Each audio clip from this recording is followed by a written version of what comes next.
গ্রামের পথের প্রতিটা পদক্ষেপে একটা জাদু লুকিয়ে আছে। চলো আজ সেটাই দেখি। একটু ভেবে দেখো তো, কি সুন্দর একটা গ্রামের পথ একেবেঁকে জ্বলে গেছে সবুজ ক্ষেতের মধ্যে দিয়ে। বাতাসটা কি সতেজ, আর তাতে ভেসে বেড়াচ্ছে সদ্য ফোটা ফুলের মিষ্টি গন্ধ।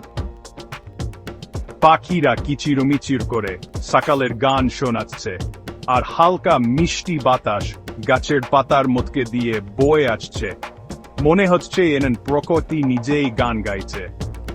প্রতিটা পা ফেলায়েন একটা জীবন্ত ছবির মধ্যে দিয়ে হেঁটে আওয়া।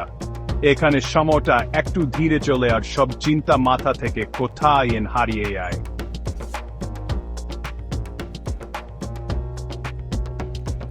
গ্রামের এই শান্ত স্নিগ্ধ রূপ, মাটির সাধারণ বাড়ি ঘর আর মানুষগুলোর হাসি মুখ দেখলে মনে হয়, আহা, এই সময়টা যদি এখানেই থেমে যেত। তাই এরপর ওখানেই একটুখানি শান্তি আর নীরবতা খুঁজবে। এই গ্রামের পথের কথাটা মনে রেখো, এটা শুধু একটা পথরে হেঁটে আওয়া না, এটা একটা অসাধারণ অনুভূতি। এই শূন্যদরে হারিয়ে গিয়ে এই মুহূর্তের মাঝেই নিজেকে খুঁজে পাওয়া।